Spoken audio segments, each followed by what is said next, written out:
One of the people that got to play this game was Skill Up, and he interviewed YoshiP, so we're gonna check out his impressions. This video is sponsored by the all-new Red Magic 8 Pro gaming phone. If you play games on your phone regularly, this is basically the best phone you can get for that purpose. I know that sounds a little hard to believe, but if you stick around to the end of the video, I'll show you. Alternatively, you can click the link below to check it out for yourself right now. What is happening, nerds? Okay, so I've been teasing. I was in Japan last week for a very special, very secret reason, and the title of this video kind of gives it away. But yes, I got to play Final Fantasy XVI, and I got to interview basically the entire senior development team for like an hour. I even managed to sort of low-key offend YoshiP, which was definitely a low moment in my career. I would not want to do this. Can you imagine, like, I'm curious. I'm really curious about how he managed to do that. I'll certainly explain that one later in the video. But first, just some background and particulars about this trip so you know what it was, what I played, what I can talk about, etc. Yeah. Square Enix did not cover my flights or accommodation for this trip. They offered, but I declined and paid my own expenses. That's nothing against Square Enix. I just prefer to... Yo, they actually offered. Dude, I would never... Like, when he said they didn't really pay my expense, I was like, of course they didn't. It's fucking Square Enix, right? But they offered. Yo, that's like... And he declined, so he will try to have like a most objective take on the view, on the fucking video, right? Because otherwise, you will be inclined to, you know, just talk positive about the people that just gave you money, pretty much. Yeah. Avoid that stuff when at all possible. If I can pay my own way to an event, I will. As a result, this video is in no way sponsored or paid for by Square Enix, and they did not give me any sort of talking points whatsoever. They have not seen this video before it went live. The only thing they asked me not to discuss was some story spoilers I got to see as part of my hands-on time, which is more than reasonable. I wouldn't have shared that stuff anyway.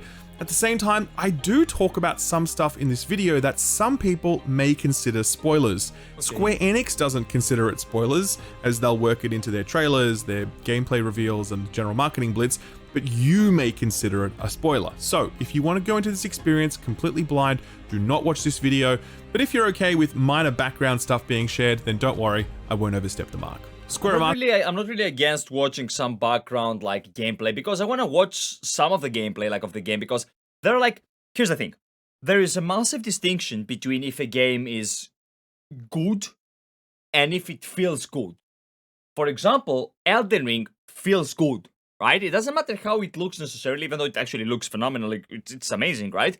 But it feels really good to play. I want to get to see some gameplay in order to be able to deduce whether it actually... I would enjoy playing this game, even though it's not going to be out for PlayStation 4 and PlayStation 4 Pro, which I consider to be a letdown. Like, I don't have a PS5 and I'm not really in a rush to get one. In one of the fun fests in Tokyo, Square Enix invited Mr. Happy over and paid for his flight and stuff. Okay. Interesting. I would not have suspected Asked me to state that the footage you are seeing is still in development and not representative of the final product, which again is very standard for preview builds. I will make the point that the footage you are seeing here is not my own captured footage, but rather B-roll provided by Square Enix. Having said that, this is the section I played through, and the footage that they provided is an accurate reflection of my experience. My time at Square Enix HQ began with a 1-hour presentation on the game from YoshiP himself, translated by Koji Fox. So as a Final Fantasy XIV fan, I was already fangirling pretty hard at that point. I then got to play 2 hours of the game divided into 3 sections. The first was a simple combat tutorial. The second was set in a castle where I was on the hunt for someone. That culminated in a pretty... Kirada? Isn't this Garuda, but like one of the mobs that Garuda spawns in the extreme fight in ARR, if I recall correctly? Badass boss battle. The third section was an icon battle, where I transformed into Ifrit and did battle with Garuda in what was easily one of the most knock 'em down, drag 'em out style encounters this franchise has ever seen. After that, I got to interview the game's producer, YoshiP, the localization lead, Koji Fox, the game's director, Takai-san, and the game's combat designer, Suzuki-san. It was me and another interviewer with that panel for a full hour. It was genuinely fascinating, and I'm so grateful to have been able to have a conversation with these people who are clearly so knowledgeable, so experienced, and so passionate. It was genuinely... You know what? I'm looking at this picture and I'm thinking, look how small YoshiP is. Like, it's tiny. I mean, this guy is small too, but unfortunately, YoshiP is between those two guys, and these guys look like American or European, and look like how bigger. Just like, it's insane. Like, Koji Fox is even leaning in order to not be like so massive. Holy crap, dude, this is a fucking adorable picture. I love it. Really humbling to meet them face to face. The final thing I will say before I get into this is that I really liked this video game a lot, but it is important to remember that previews are previews, and just because a preview slice of a game is good doesn't mean that the whole thing is going to be good. oh yeah, the previous slice of Cyberpunk was good. It was perceived really positive. Everyone was like, oh my god, this game's gonna be so good. And then the game came out. So, we always have to keep our hype in check. It wasn't At good. the same time, I think it's perfectly fine to be excited about video games, and I was very excited for this one going into it. Final Fantasy is such an important series of games, and while there's been some big misfires in the PS3 and PS4 era, the series still means a lot to me, especially as someone who's put a lot of time into Final Fantasy XIV. Coming out of that presentation, the hands-on demo, and the interviews that I had, I am more excited for this game than I was before. This is a wildly ambitious entry that seems like not only a direct response to the failures of Final Fantasy XV, but also seeks to leverage so many of the things that have made Final Fantasy XIV so successful. Unsurprising, given that this game is effectively led by Final Fantasy XIV's director, YoshiP. So the game has cut Interestingly, Final Fantasy XVI also seems to be a response to YoshiP's view of the franchise, which he's described as fossilized in the minds of players. He spoke to me about reaching a new generation of gamers who grew up on first-person shooters and GTA, and he says he wants 16 to be the game that restores Final Fantasy to must-buy status. A curious comment when setting... This is what true leaders want, man, if you think about this, right? A small brain will try to preserve the player base they already have, but a big brain will try to seduce people, to bring them to the franchise, to bring them to the game, right? If YoshiP succeeds in doing that, can you imagine the revolution it will spark? Because the youth doesn't really play that many RPGs. The MMO genre, for example, is dead, right? When it comes to the younger audience. Don't believe me? I literally have 0 people watching between the ages 13 and 17. Everyone else is like an adult, okay? And around the 30-year-old mark. This is amazing. Like, if he manages to succeed this, if they manage to deliver, against the universal success and acclaim of Final Fantasy VII Remake. There are some really big tonal and gameplay shifts here in this package, some of which are sure to displease long-term fans and turn-based purists. This is a full-on, real-time action game. The gameplay has been designed by the guy who did Devil May Cry 5's Combat. There has never been a Final Fantasy game like this except maybe Stranger of Paradise. So yeah, you can guess why this might be a little divisive. But I can tell you right now, I really liked what I played. It was confronting to... Wait, didn't the guy that make like Devil May Cry 5 also make Dragon's Dogma, or am I pulling stuff out of my butt? See a mainline Final Fantasy game so transformed, but when you remember that Final Fantasy games have often been quite restless, refusing to set into familiar categories or buckets, it all starts to make a lot more sense. Final Fantasy XVI is by no means safe. This could all go pear-shaped come launch, absolutely, but for now, I am all in. I mean, I'll be honest, the game looks good. Like the devs. I don't know, because I haven't played the Monster Hunter. So for this video, I think it might be good if I recount in chronological order what I heard or played, because I definitely found myself going through a bit of a journey of understanding in the 6 or so hours that I was at Square Enix. I think it'll probably be similar for you as I recount it to you. So the day began in this presentation theater where both YoshiP, the game's producer, and Koji Fox, the game's localization director, stood up for what would end up being about a 1-hour walkthrough of the team's vision for the game. Also present in the room was the game's director, Hiroshi Takai, as well as Ryota Suzuki, the game's combat director who joined Square Enix after 25 years with Capcom, where he worked on, among other things, Marvel vs. Capcom 2, Dragon's Dogma, and Devil May Cry 5. So when it comes to action games, this dude knows what the fuck he's talking about. That's important because Final Fantasy XVI is a real-time action game where Dragon's Dogma was the same developers as Resident Evil 4 and Devil May Cry 4. Okay, so yeah, I was correct about, like, you know, the link there. I was not necessarily correct about the 5 or... Yeah. Holy crap, yeah, Devil May Cry, I'll be honest. I played 4 and I played 3. I did not finish it. I just played it back in the internet cafe, you know, in Greece. It had really solid combat. And what I'm seeing here is actually really interesting combat. Like, it makes you want to go out there and experience it. I don't know if it will get repetitive. Hopefully it won't. Because I am getting somewhat vibes from Black Desert Online. And that combat, even though it was amazing, it did get repetitive. Let's see. Control only one character. It is not party-based. It is not turn-based. It is not ATB similar to Final Fantasy VIII or 7. I never enjoyed micromanaging many characters. It is all real-time, which, yeah, is absolutely going to be very confronting for a lot of long-term fans of the series. YoshiP spoke at length on this during the presentation, and he introduced it like this. He listed 4 pillars on which the game is built: powerful narrative, a vast ensemble cast, graphical fidelity, and finally, fresh, exciting battles. I'll quote him directly since I actually recorded and transcribed the presentation. Quote, "And finally, and possibly most importantly, has been our dedication to creating fresh, exciting battles. Over recent years, real-time action games have continued their march to become the norm amongst gamers. Yep. To keep in step and further evolve the Final Fantasy series, Final Fantasy XVI has stepped away from the traditional command-based battle system more common in the older games of the series and adopted true real-time action controls." See, like, here's the thing, alright? For me, this is the best news I could have. I am bored when it comes to turn-based combat. I can't do it. I can't really do it. Unless it's Pokemon and I'm just lying on my bed, just minding my own business, just like dozing off, right? Chilling and stuff. I can't really get into that. But I am not the Final Fantasy XIV audience. The only Final Fantasy XIV title I have played is 14.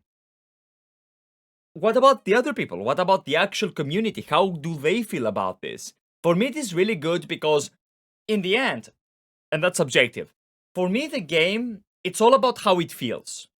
If it doesn't feel good, it doesn't matter if the story is good.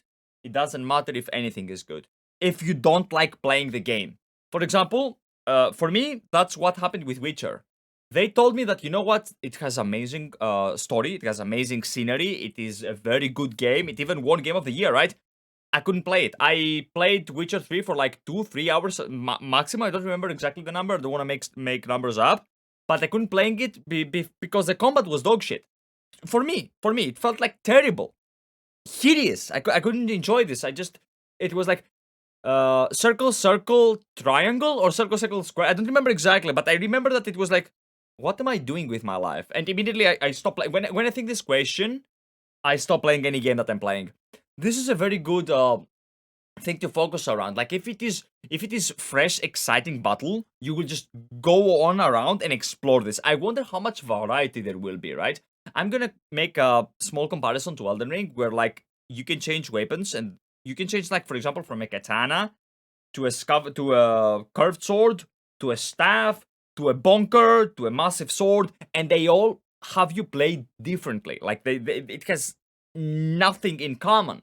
So there's a lot of variety. I'm really curious to see how they're gonna handle this. End quote. I thought this was a really interesting way to position it because it kind of makes it sound like Final Fantasy is playing catch up with the rest of the video games industry. Okay. And it also doesn't really acknowledge Final Fantasy VII Remake, since the combat there was a really inspired mix of real-time action, ATB, and party commands. I thought that combat system was phenomenal, and I thought it was a bit odd for YoshiP not to reference it here.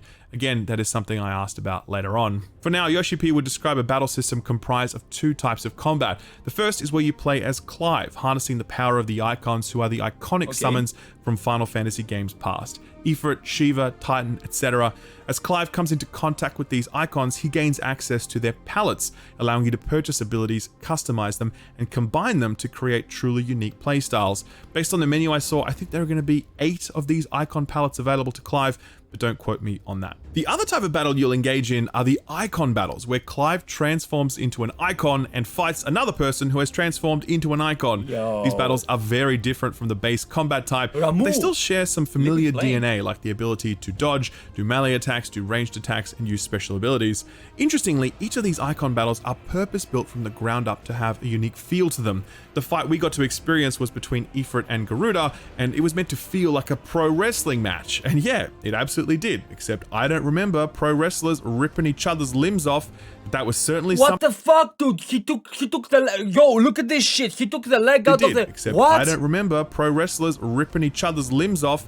That was certainly something that was happening here. He then spoke about the way party members work, in inverted commas. In previous games, you generally could like control some metal your party. shit. Not here. You can only control Clive, but various AI-controlled teammates will fight by your side at various points throughout the game.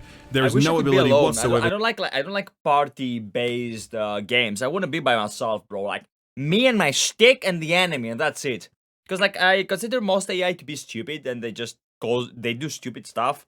And they jebait the boss in ways that I don't want it to be jebaited, for example, right? But to direct them in combat. You know who you can direct though? Your trusty doggo, Torgal. He's by your side from the get-go, and during combat you can press left on the D-pad to bring up his command menu, asking him to do things like attack specific targets or heal you. If that's too much micro, you can actually automate him so he'll attack on his own, and you do this by equipping a special accessory. So this is where we get to the we're gonna turn our doggo into healer. Very interesting subject of difficulty in Final Fantasy XVI. You can tell that the dev team are very preoccupied with this issue because they spoke about it at length. Quote, "We understand that this switch to real-time action can be overwhelming and intimidating for some players who are maybe not used to real-time action games.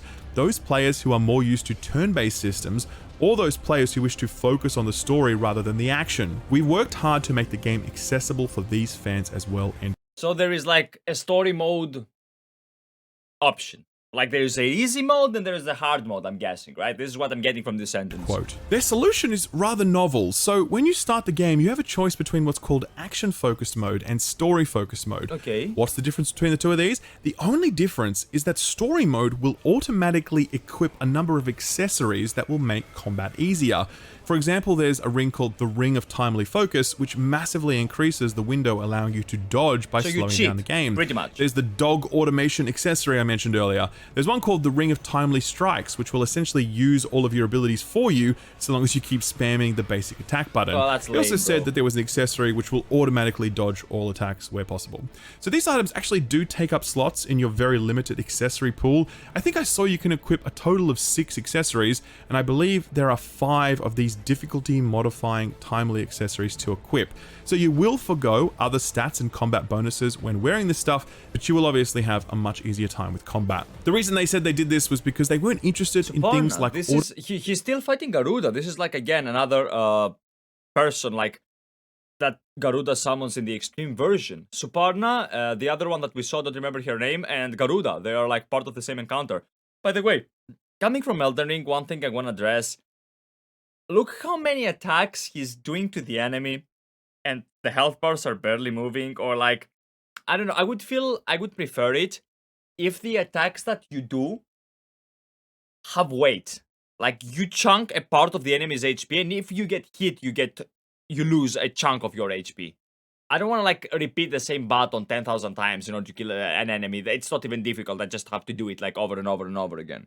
I think Nier Automata has something similar. I haven't played Nier Automata, so I wouldn't know. Auto battlers or an I've easy heard very mode, good they stuff want about people it. to really interface with the game's systems and feel like they're properly playing the game. These Like tools this. allow people to do that while taking the edge off the difficulty. Either way, I do think it's fascinating to see these game makers contend with what they've done here. Even I was not ready for what it was like to play a mainline Final Fantasy game with real-time action combat. It's confronting. I know I've used that word a few times now, but it is. It's a huge shift for the franchise, and it does risk alienating many people who love Final Fantasy for its For me, for example, you see how, like, Garuda is staggered. She's just sitting on the ground and she's getting the bejesus out of her. Not really Garuda, but, you know, the ad of Garuda, right?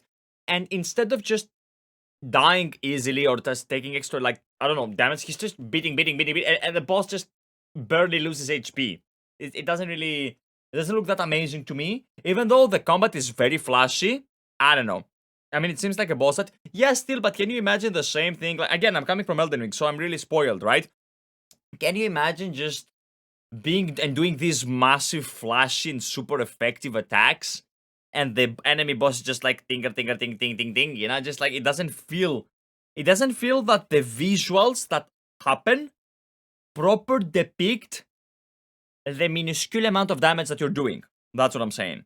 Definitely don't compare everything to Elden Ring. No, just like, I would hope that instead of like 10,000 mini attacks, there was like one mega attack and it chunked a part of the boss HP, as if you did like a good parry or something.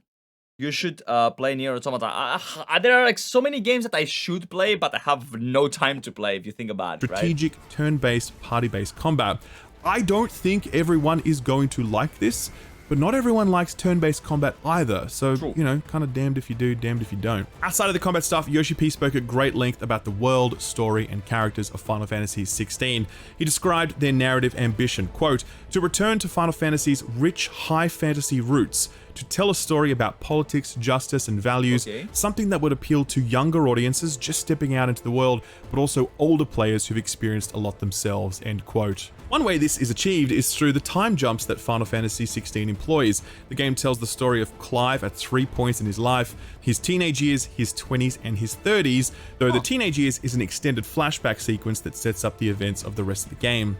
Final Fantasy XVI is set in the world of Valisthea, a world of rival kingdoms who maintain a delicate peace.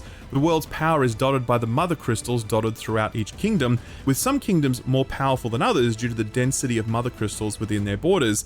These are essentially akin to oil fields, and they are so the more Hydaelyn's you have, the better you are. Got it. Drying up.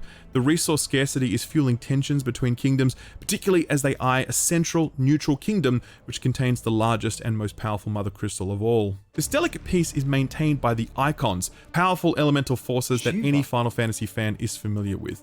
Ramuh, Ifrit, Shiva, Garuda, Bahamut, Titan, Odin, and more. These icons are so powerful that they act as a sort of mutually assured destruction, since any one icon is more than enough to lay waste to an entire kingdom. In Final Fantasy games past, these icons were summons. They were separate from the characters.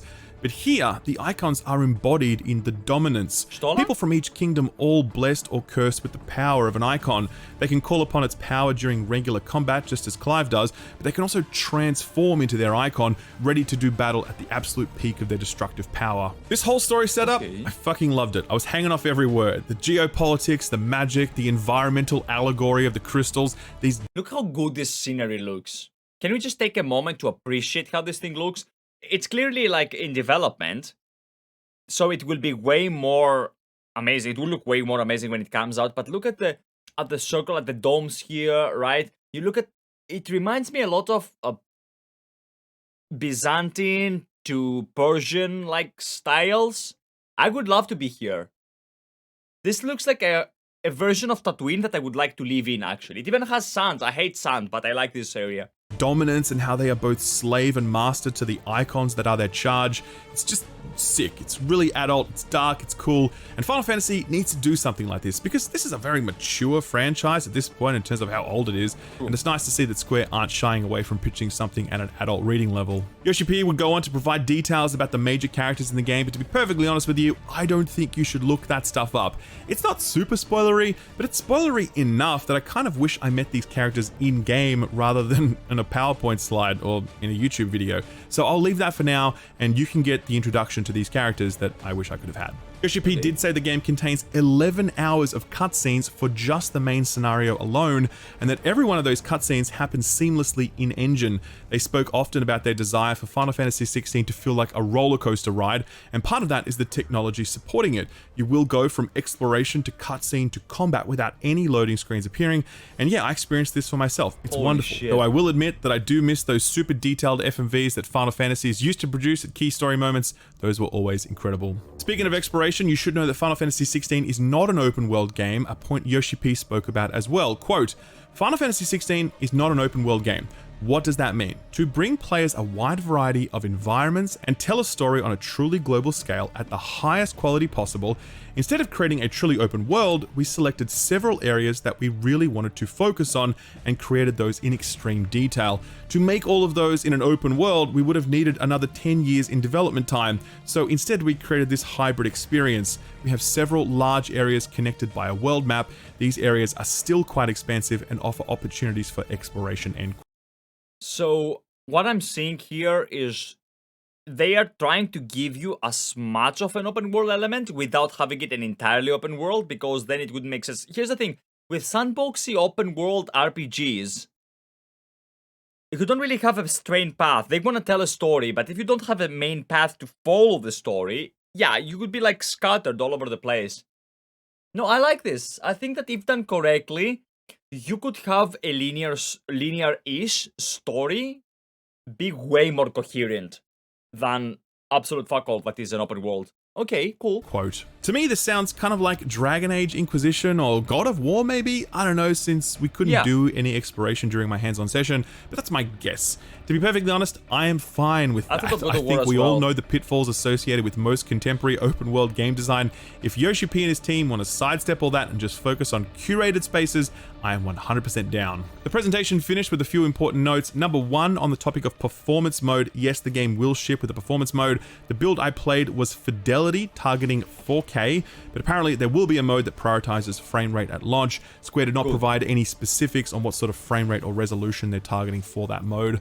As an aside, I asked if this was... I hope that this thing does not have the de novo engine, because the last game that I played was Hogwarts Legacy, the most recent game, right? Not the last game. The last game I played was Elden Ring yesterday, but the last game, the newest game that I played was Hogwarts Legacy, and the de novo engine just really made it really aggressive into the GPU and the VRAM of the GPU, to be more precise. I mean, it's PS5. Yeah. Was running in the Luminous engine, and Square said no. I asked if it was Unreal, and they said no. I asked what it was, and they refused to say. So yeah, I guess that's something they'll talk about later. They concluded by saying that unless a meteor strikes the office, this game is not getting delayed. I'm unsure if that was a deliberate or accidental Final Fantasy VII reference, but either way, it's nice to know that that June release is essentially set in stone. So, that was everything I got from the presentation. What about, you know, playing it?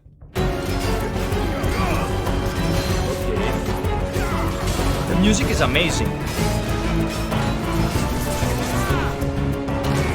My hands-on time with Final Fantasy XVI began in a brief combat tutorial, which sadly I don't have any footage of here. This was set in those teenage years I mentioned earlier, where Clive, a prince of his realm, is being trained by the Master at Arms. Immediately, combat feels extremely familiar and intuitive. You can lock on to a specific target with L1, but I mostly used free cam. There's a dodge button bound to R1, and dodging at the last possible second will trigger a witch time effect, slowing down combat and giving you a nice big attack window. Your basic attack is bound to square and it will dish out a simple 4-hit combo. There's also a jump button. So like if you play it correctly, you will have extra opening windows. Kind of like parries in Elden Ring, or like successful perfect Protego cast, where like you can do Protego and Stupefy and like the time slows when you do a perfect Protego. Yeah, I could see that. This is like, this will feel good. And this is the goal. Bound to X. After that, things start to get more specific to whichever icon palette you have equipped. You can have 3 icons equipped at once and cycle between them instantly.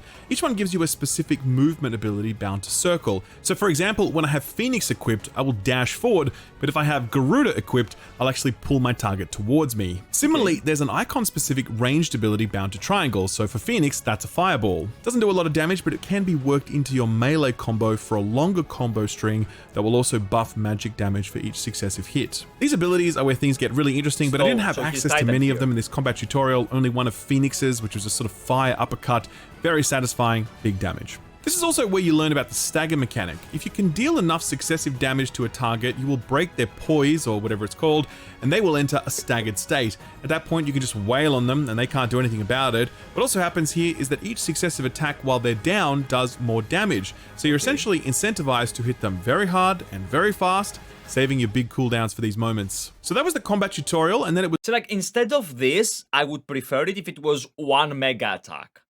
Because like, when you just beat the bejesus out of someone that cannot really defend themselves, shouldn't they just be gone, or like just take absurd amount of damage, which they do arguably, but just like 1 attack should be more than enough. Was onto the main block of gameplay, which is what you're seeing here. Clive and his buddy are in a castle trying to root someone out. It starts in the pitch black darkness, but with a bit of fancy fire magic, I'm able to light the way forward and off we go. This is probably a good time to talk about visuals. Final Fantasy XVI is a really good looking video game. You see it here in these lighting effects, but unfortunately this level we played through is very dark, so it's not the best showcase. Contrast that with this segment, where I'm pursuing a hooded figure while Garuda taunts me. The density of the vegetation, the particle effects, the terrain destruction, it's all real. Absolutely superb, and all of this was running in-engine, real-time, no trickery whatsoever. Looking at other trailer footage and seeing what we're in store for, I'm very confident that Final Fantasy XVI is going to be a onlooker. I will say though that the motion blur was kicking in really hard whilst playing, and it was terrible. The build was not finalized, and I don't know how much optimization has gone into it versus what will be in the final product.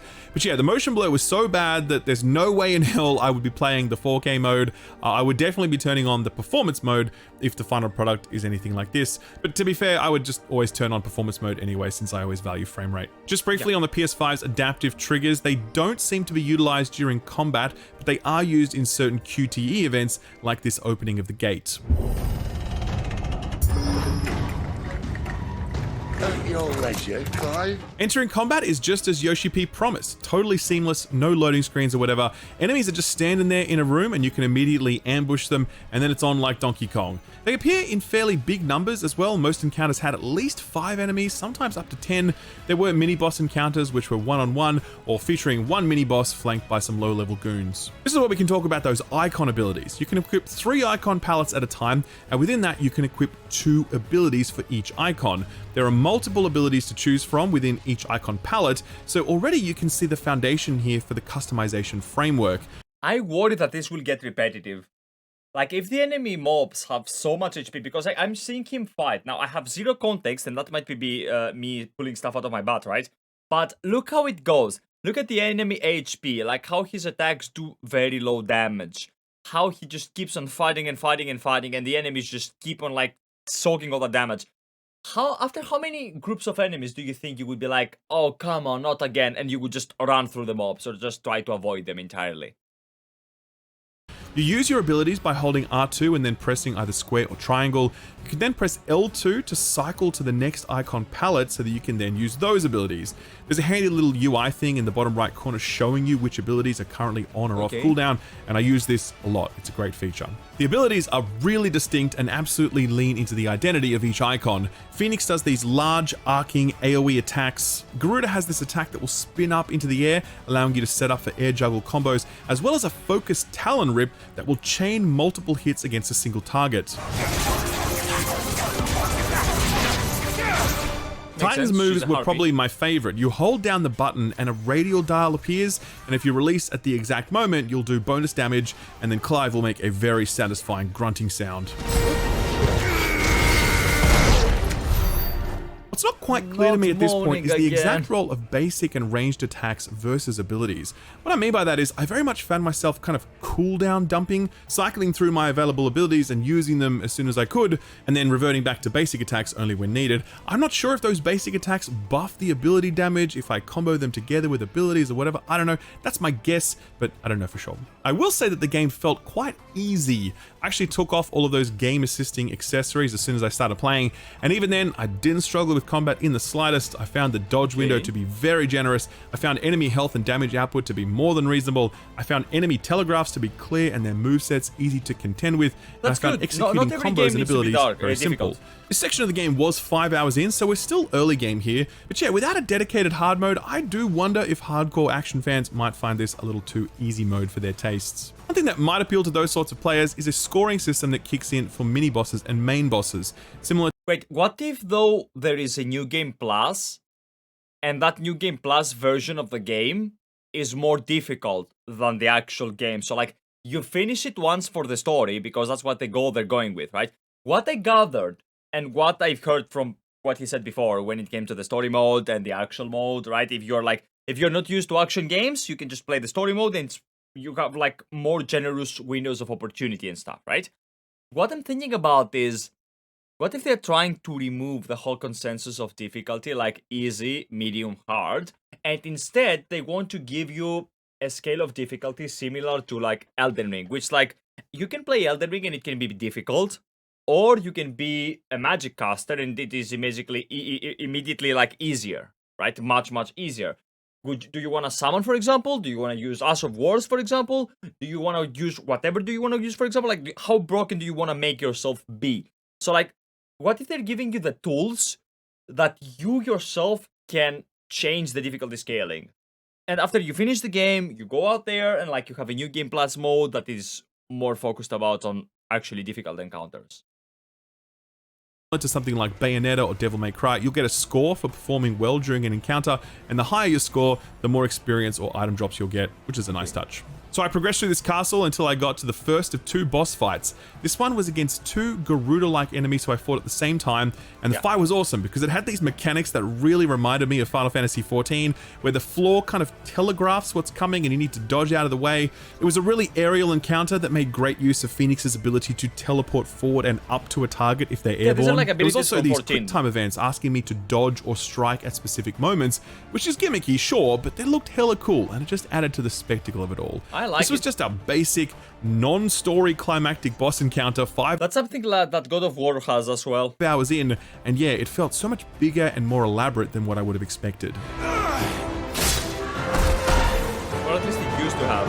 I haven't played God of War. And this boss fight was then followed up by another fight straight after, this time with one of the dominants themselves channeling Garuda's power, but not actually transforming into Garuda. Again, it was an absolutely brilliant showdown, all the while Masayoshi Soken's music blaring in the background. And look, for those of you who have never played Final Fantasy XIV before, that name's not going to mean anything to you, but if you have played Final Fantasy XIV before, that name is everything, because during his time with 14, he has created one of the most iconic catalogs of music across all of video games.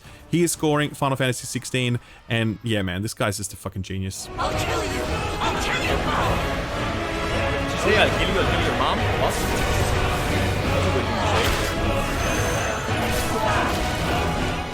This battle concluded with some melodrama, and I guess it's a good opportunity to talk about narrative, tone, and voice talent in Final Fantasy XVI. After I interviewed localization director Koji Fox, I went up to him to thank him for his work on Final Fantasy XIV, because one of the reasons that game works as well as it does here in the West is Thal's balls. Okay? That's why the game is amazing. Thal's balls. Is that it has an absolutely flawless localization. Not just a straight translation, not this one, but almost like an adaptation that includes turns of phrase or idioms that only work in English, and a lot of that stuff can be attributed to him. Yes. We got to talking, and he told me that while the script was written by someone else in Japanese, someone named Kazutoyo Maehiro, Koji Fox was sitting next to him while he was doing it, and they were constantly having this back and forth. Koji then translated the final script into English, and he then personally led the motion and lip sync capture sessions, which were conducted in English. After that, the in-game lip sync was done for cutscenes, and then the Japanese audio dub was recorded, and they were making changes to the script so that the Japanese voice lines would better fit the English. What's the guy doing? Is this guy like killing the lady, or is he just taking her powers? Game lip sync. So you have a Japanese script translated to English and then translated back to Japanese to fit an English lip sync. That is not how I imagined this process would work, but based on what I've seen so far of the narrative and the voice performances, I think I'd say it's a process that's paying very big dividends.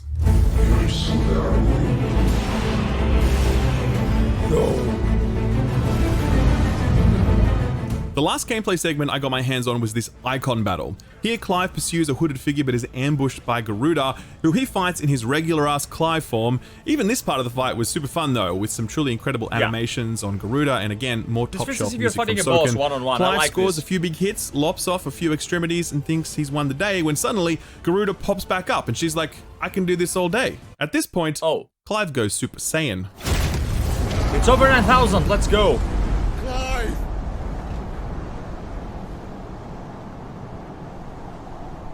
What happened? Why is this guy stressed?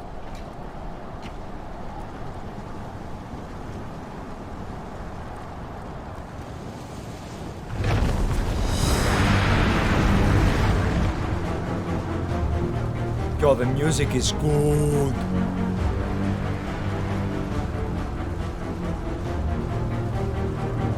Look at this. Rise, Ifrit. Bro, that looks badass.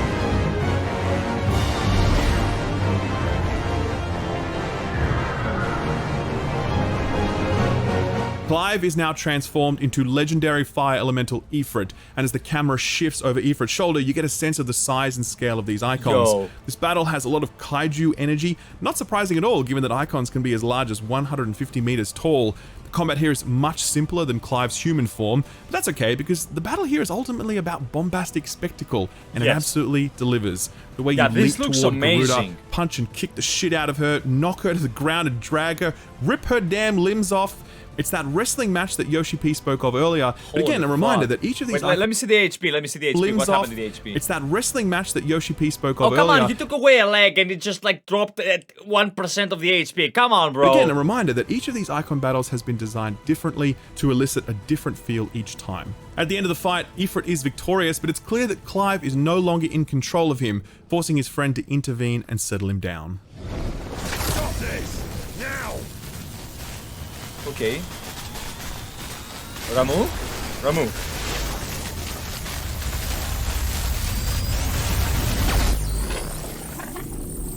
Alright.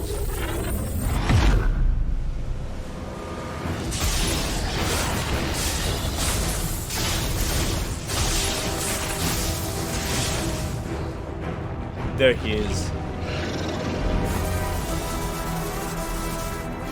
Look at him, bro. Giga Chad Ramu right there.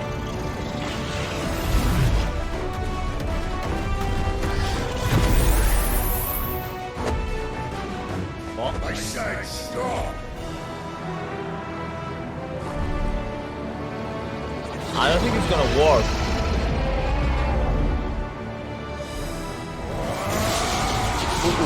Oh, that doesn't look good.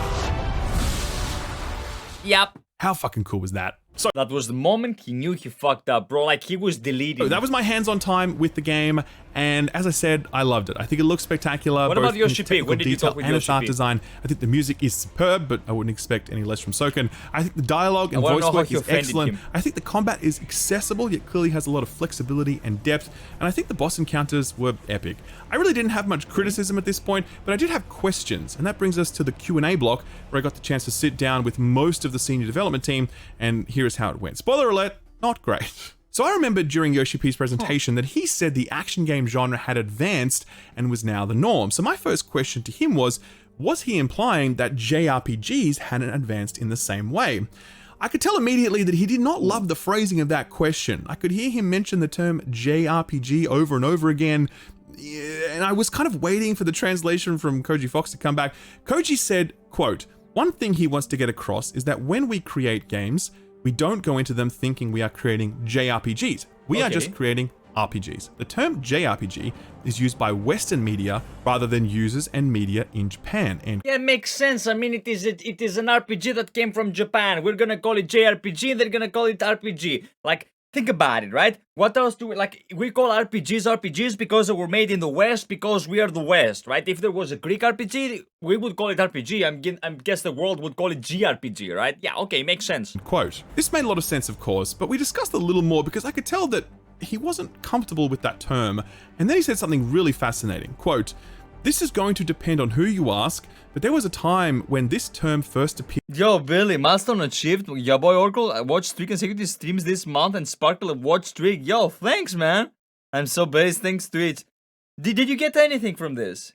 I don't know what this is. This is the first time I've seen this. I don't even know if it appears in my message. Quote, "This is going to depend on who you ask, but there was a time when this term first appeared 15 years ago, and for us as developers, the first time we heard it, it was like a discriminatory term, as though we were being made fun of for creating these games. And so for some developers, the term JRPG can be something that will maybe trigger bad feelings because of what was in the past. It wasn't a compliment to a lot of developers in Japan.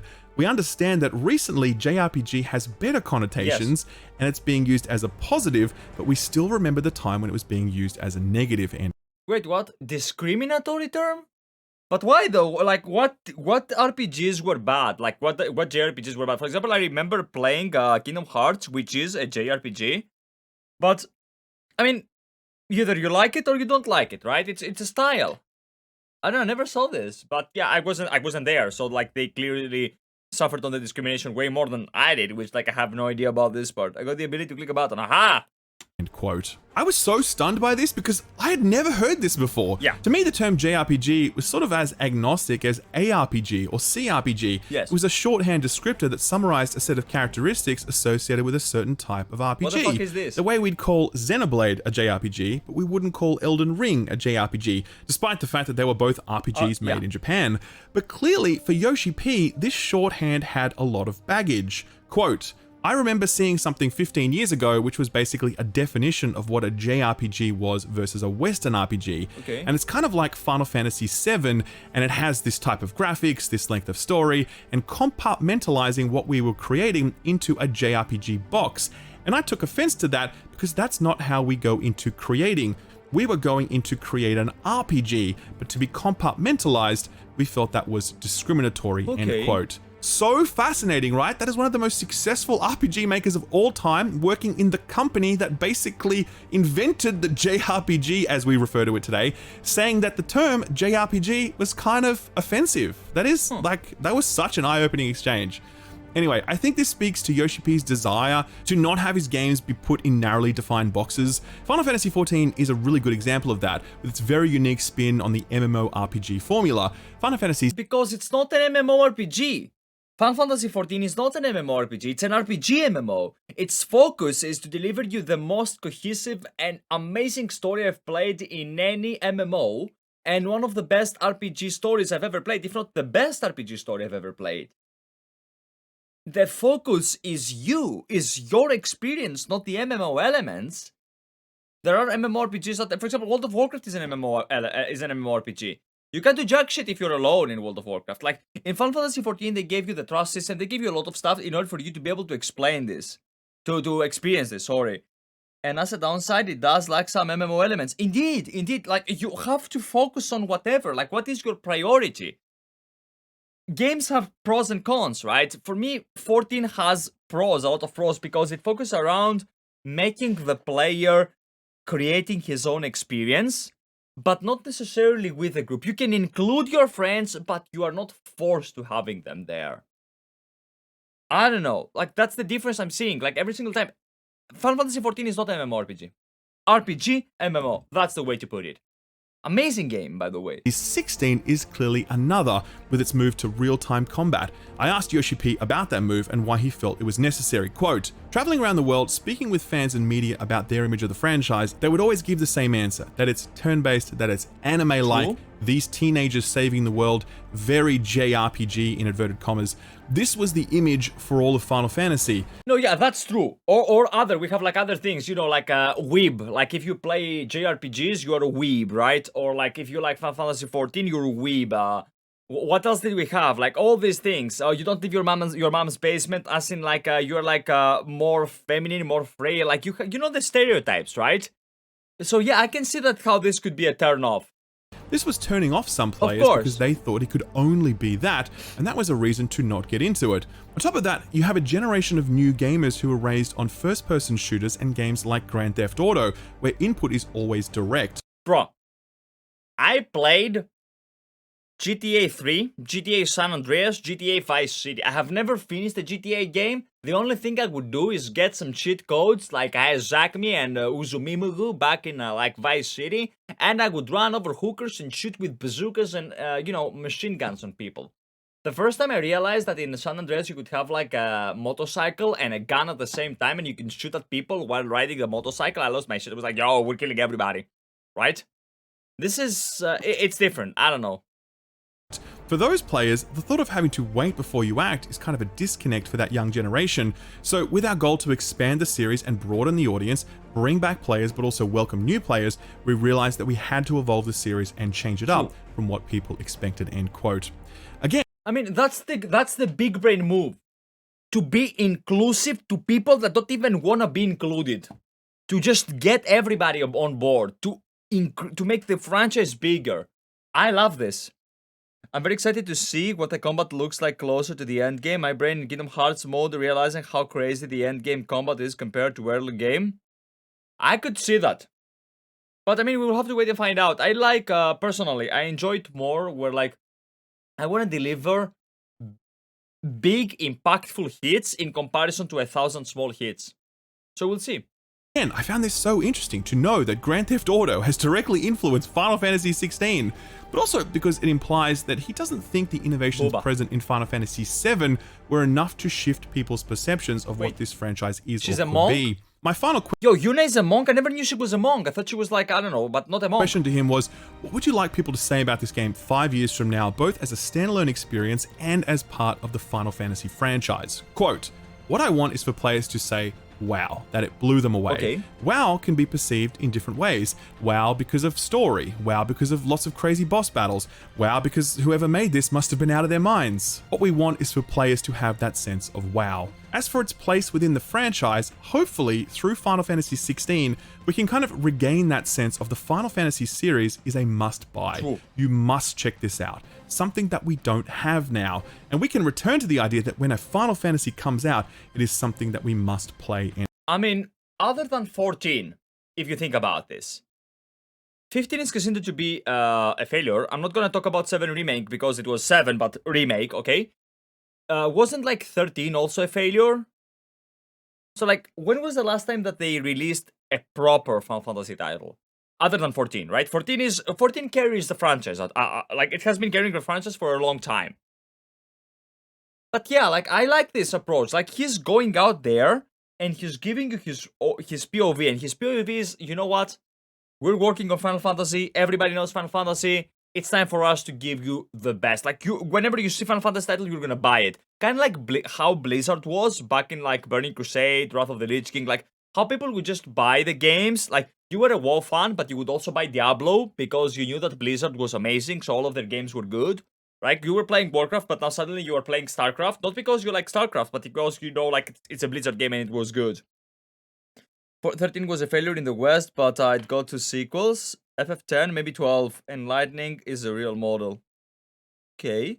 I mean, I wouldn't know. I don't think I have 13 right here. I think I have like 12. But I haven't played any of them. Like, even though I have like a few Final Fantasy titles and games on my left, on this thing that you can see up there, behind the microphone, to be honest, I haven't really played any of them other than 14. End quote. I thought that was fascinating because personally, I think Final Fantasy is a must-play, especially after 7 Remake. But obviously, YoshiP doesn't agree, and I think a lot of the big, bold plays that we're seeing here in 16 can be explained by this hunger. Which one is this one? Who is this one? Bro, I love this one. Look at this. He doesn't see Final Fantasy. Holy shit. Can be explained by this hunger that YoshiP has. He doesn't see Final Fantasy as the preeminent RPG franchise with a lot of incumbency, something guaranteed success or entitled to your dollars or playtime. He sees it as something kind of aging, fossilized in the minds of players, a little bit outdated compared to contemporary offerings. And he's not happy with that. That is why there are no sacred cows, whether it's the narrative tone or the technology they're using. Or you know, we meme about this and we talk shit about World of Warcraft because like it deserves to be talked shit at, right? I'm not including Dragonflight into this. I'm talking about up until including Shadowlands.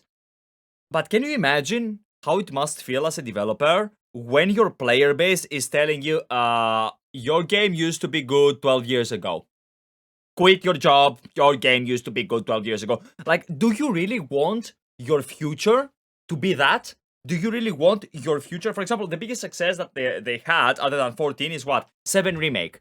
Do you really want your game, your biggest success to be something that you did years ago? No, it's a failure. Every single time World of Warcraft, like Wrath of the Lich King, everyone tells me, like, you know, Wrath of the Lich King Classic is amazing, it's really good, it's better than the base game. I consider this an L. I mean, it's an opinion, right, of the individual. It doesn't mean that it is factually correct, but I consider this an L because it has already happened. We can't go into the future by revamping the games of the past. The best time to be a gamer is when you don't know what you're up against, when there are no guides, when there is no meta revolving, when there is nothing. That's what I hope we get here. Gameplay. Everything is on the table for YoshiP and his team. Will long-standing fans of the Final Fantasy franchise agree with his assessment and his interventions? That remains to be seen. But for me personally, I am more than impressed with what I've seen and more than willing to just hop on that roller coaster and see what's in store. I am quietly confident that it's going to be a very good ride. While I was in Japan, I brought this bad boy with me, the all-new Red Magic 8 Pro gaming phone. So this phone is actually kind of a big deal if you regularly play games on your phone. Personally, I do. Well, personally, I don't. So instead of talking about the phone, which I guess we could do a bit later, I want to talk about a scene that I saw right here. Like, where is it? This one. Bro. Whether it's the narrative tone, Look or at the this. technology they're using, or gameplay, everything is on the table for YoshiP and his team. Garuda is so fucking hot, man. Like, she's the most beautiful icon out there. She's so massive. Like, holy shit, look at this. Will long-standing fans of the Final Damn, Fantasy I sim franchise for Garuda agree? really hard. And All on new that Red aside, Magic 8 Pro let's do this, gaming let's watch this phone. part. So this phone is actually kind of a big deal if you regularly play games on your phone. Personally, I do. Right now, I my don't. current obsession is Marvel Snap, but I still dabble in Wild Rift when I have the time. I play Crash Oh, yes. Royale until I Nah. get too tilted and uninstall it again. Plus, I'll sometimes Tsukuyomi says hi, as does Shiva. Bro, like, Tsukuyomi looks good, okay, but everyone seems for Tsukuyomi because they already seem for Yotsuyu, right? And Shiva is, sure, she does have Booba, but she's, like, all about ice. I like Shiva, too. I'm really, but personally, Garuda was, the first time I saw her back in ARR, I was like, wow. I would. Like, that she's probably going to, well, she's a bird. She's gonna eat you. Like, you know what birds are, right? They are the offsprings of fucking dinosaurs. But it's a risk I'm willing to take. play mobile ports of indie titles, stuff like Into the Breach or Gris. Bet you didn't know that one had a mobile port. Point is, we dunk on mobile games a lot because a lot of them suck, but a lot of them are good. And if you want to enjoy mobile games to their fullest potential with a phone purpose-built to play games, then this is the phone for you. This thing is sporting a Snapdragon The only phone game that I play is Twitter. 8 Gen 2 for the fastest load times and smoothest performance while playing. Okay. You know what else it's got? Fan. Most phones throttle down performance as the phone heats up, negatively impacting gameplay. Yes. But the Red Magic 8's Pro's inbuilt fan cools the internals, allowing you to squeeze every drop of performance out of its hardware. It has configurations going up to 512 gigabytes of storage and 16 gigabytes of RAM, and it's got a 120Hz AMOLED screen providing up to 1300 nits worth of brightness. That is a lot, by the way. This is one of the brightest screens on the market, and it's running at 120Hz, so it looks super smooth while doing it. Interestingly, it I'm gonna be honest, I don't think I'm the audience for this particular project. Like, I would never. I'm fine with the 3DS occasionally, but like the only time that I will be on my phone, like, I mean, this is like different when if you're a zoomer, I'm guessing, right? But the only time that I will be on my phone is if I'm talking on the phone, or if I'm actually just watching something while taking a shit. Like, this is the only cases, or like just lying on the bed and just listening to music. Because like, why would it be on my phone if it's like so small when it can be on my PC and watch the TV? It has actual shoulder buttons, which can be mapped in certain games, one of the very few phones to support that feature, and it features a dedicated game mode launcher, allowing you to essentially use the phone as you would a handheld console, providing an experience that keeps everything focused on the games. Outside of this, it's also just a great phone that I've really enjoyed using. Battery life is excellent, and it comes bundled with a 65-watt fast charger, allowing you to charge from 0 to 100% in just 43 minutes. It's got a 50-megapixel camera for fantastic photos, and it just looks cool with a nice back design and a little bit of RGB flair. You probably haven't heard of this phone before, so you're thinking to yourself, what's the catch? There really isn't one. If you look around online, you will find plenty of reviews for this thing, and they are all positive. It's a really impressive piece of kit at a very reasonable price, and if playing games on your phone is something you do on the reg, then I'd encourage you to at least take a look at it. $1,000. I've left a link to the product page below, so click the description or the pinned comment to check it out. Thanks Red Magic for sponsoring the video, and thank you for watching it. You're welcome. I found the video to be really good personally. I actually enjoyed it. He gives a lot of details, and I didn't know that the term JRPG was offensive to YoshiP. If I get to talk with this guy, I will definitely not want to bring it up now. YoshiP is someone that I fucking love, I fucking adore when it comes to like, he has a vision, and he wants to follow the vision. He's a leader, and he leads. And you know for a fact that he has proven this by the state of Final Fantasy XIV today. Like, think how FF was when he took the reins, and how it is right now. What we got, okay? How we went from 1.0 to Endwalker. How we got, like, think about this, right? Nobody just mentions this, but like, think of the gameplay. Not just the not the audio, not anything, like not the story. Ignore the story. Let's say that the story sucks dick. Let's just say it's not true, but let's say that the story sucks dick. We got from the gameplay, from the game itself in 1.0 to Endwalker. The newest job that came out, Reaper and Sage. how much more modern do they feel in comparison to what the jobs felt like back in FF14 1.0? How they managed to optimize the best out of the worst spaghetti code that has ever existed.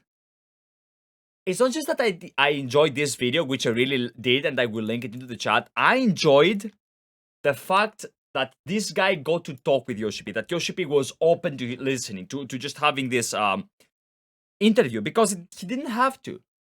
He didn't have to. And I truly appreciate a man and a woman. It doesn't matter. Gender doesn't matter to me. I use the term man as like, human. That give you their limits. That tell you, you know what? I feel like this. To me, JRPG is discriminatory or derogatory because of X, Y, Z. And you're like, you know what? Cool. Doesn't matter if you agree or disagree. You respect that. And YoshiP is just one guy that I think all of us can actually show our respect and appreciation towards. This guy is a nerd as nerds should be. Not as we have become, unfortunately. I'm really excited to play this game, though I don't think if I'm that I will be able to do so. I think this game is it a PS5 exclusive and a PC exclusive, right? So I don't have a PS5, and I worry that if I play it on a PC, if it is out even for PC, that it will fry my computer. Because trying to stream Hogwarts Legacy, which does have the de novo anti-cheat engine, which is actually hideous. Like, that's the only bad part about Hogwarts Legacy that I noticed. I will upload a review of this game at some point in the future once I actually finish it. But it did put a lot of unnecessary strain on my PC. I'm hoping this game comes out for PS4 Pro. I don't know if it will or when it will. If it doesn't, maybe I will have to skip on it. My skepticality revolves around seeing the character beat the bejesus out of a mob, but the mob's HP barely dropping. If we could have less attacks, I mean, I know that it's not going to be the case, because they mentioned that there are combo systems. So when you like do a 95 combo against one target, like you do more damage and like the target, like you get more XP and rewards and stuff, right? But it's not something that I find very exciting. I was actually spoiled by Elden Ring when it came to this. Like, I like small, impactful attacks. But yeah, what do you think? Are you excited about FF16? How do you guys feel? I'm positively, I have to be positively prejudged towards this game because of the team handling it.